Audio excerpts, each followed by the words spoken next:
Shalom, Amang Inang, saudara-saudariku yang dikasihi Tuhan Yesus Kristus. Senang sekali dapat berjumpa kembali dengan saya melalui renungan pada hari ini. Saya mau menyapa dulu kepada kita semua, apa kabarnya? Saya berharap kita dalam keadaan sehat dan tetap semangat dalam menjalani kehidupan ini. Baiklah, kita akan mendengarkan firman Tuhan. Marilah kita mempersiapkan hati dan pikiran kita. Mari kita berdoa. Kasih karunia dan damai sejahtera dari Tuhan Allah Bapa kita dan dari anaknya Tuhan Yesus Kristus menyertai saudara semua. Amin.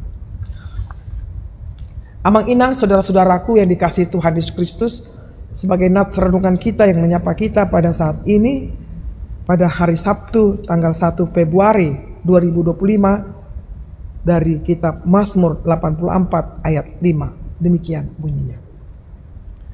Berbahagialah orang-orang yang diam di rumahmu, yang terus-menerus memuji-muji engkau. Berbahagialah orang-orang yang diam di rumahmu, yang terus-menerus memuji-muji engkau. Demikian bunyinya. Judul renungan ini adalah berbahagia orang yang tinggal di rumah Tuhan. Amang Inang, saudara-saudaraku yang dikasihi Tuhan Yesus Kristus, sangat menarik sekali nats ini untuk kita renungkan bersama. Seringkali orang mengatakan sangat enak tinggal di rumah damang, di rumah Bapa. Yang dimaksud adalah di gereja. Bahwa memang sangat berbeda ketika kita berada di luar gereja dan apabila kita berada di dalam gereja itu sendiri. Terdapat kesejukan, ketenangan, kedamaian di hati tentunya. Amang Inang, saudara-saudaraku, tetapi acap kali orang yang senang tinggal di rumah damang banyak tantangan. Banyak tidak juga menyukainya. Kalau aktivis-aktivis gereja yang lama waktunya berada di gereja, tentunya mereka menghadapi banyak pertanyaan. Ngapain aja sih di gereja? Apakah kamu bisa hidup hanya di gereja saja? Apa yang membuatmu tertarik lama-lama di gereja? Dan lebih tragis lagi mengatakan, kalau memang kamu memilih tinggal di gereja, ya udah, tinggal saja di gereja, tidak usah pulang ke rumah. Nah, inilah yang menjadi juga tantangan atau pergumulan bagi orang-orang yang memiliki aktivitas bermacam-macam di gereja. Amang Inang, saudaraku, bukankah pemazmur ini sungguh menjelaskan bahwa berbahagialah orang-orang yang diam di rumahmu, yang terus-menerus memuji-muji engkau.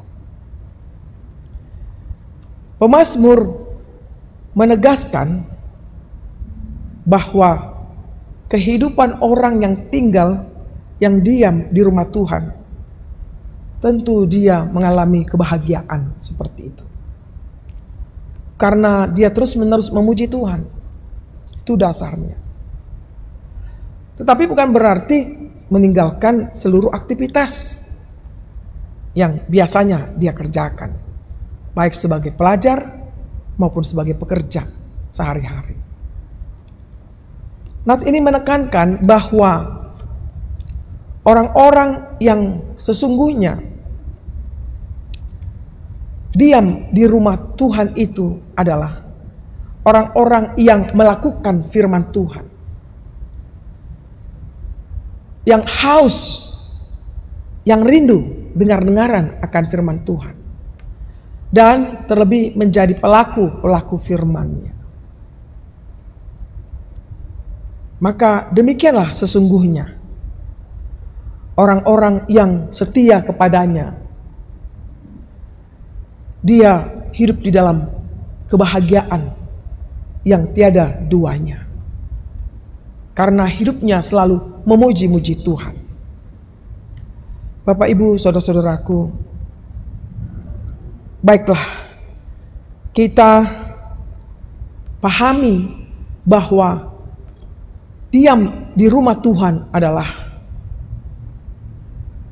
setia mendengarkan firman-Nya, hidup di dalam perintah-perintah-Nya. Itulah sesungguhnya makna dari orang yang diam di rumah Tuhan. Maka tentunya mereka disebut orang yang berbahagia.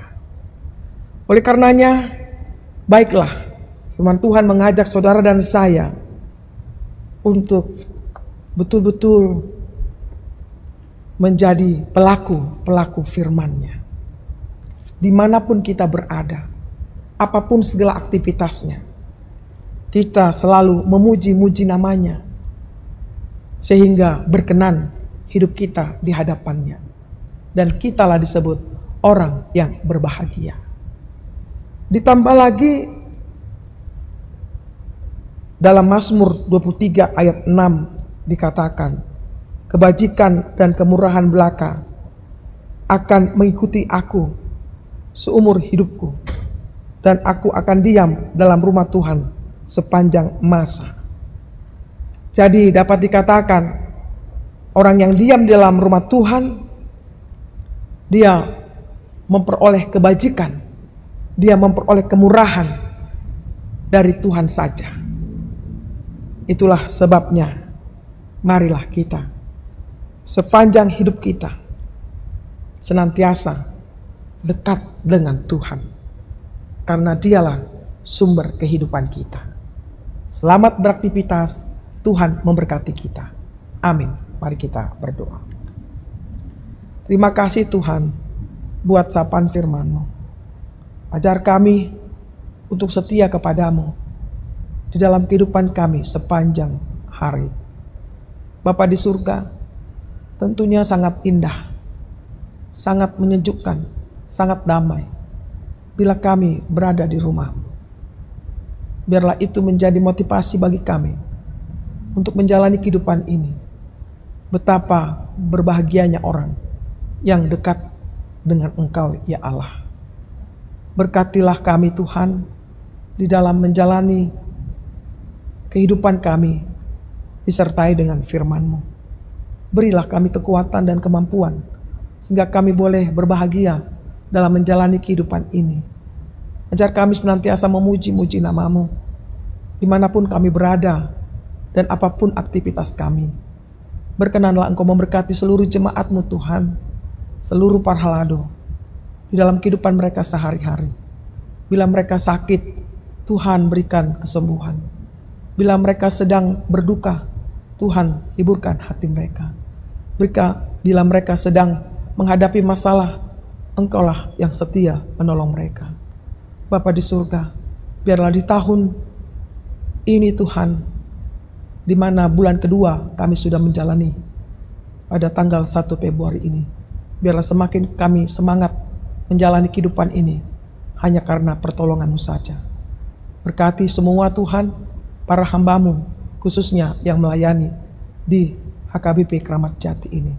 Beri mereka semua kekuatan, kesehatan, dan sukacita Tuhan, menjalani kehidupan mereka setiap harinya, beserta dengan keluarga mereka masing-masing. Kami sadar Tuhan, kami manusia yang penuh dengan dosa. Engkau ampuni dosa kami Tuhan, agar kami layak untuk datang ke hadapan-Mu. Kami hanya berdoa dalam Yesus Kristus, Tuhan dan Juru Selamat kami yang hidup. Amin. Terimalah berkat Tuhan, kasih karunia dari Tuhan kita Yesus Kristus, dan kasih Allah Bapa serta persekutuan Roh Kudus menyertai saudara semuanya. Amin. Demikianlah amang inang saudara-saudaraku firman yang telah saya sampaikan sebagai renungan bagi kita. Biarlah itu menjadi landasan hidup kita hari ini. Selamat berkarya, Tuhan pasti memberkati kita. Shalom.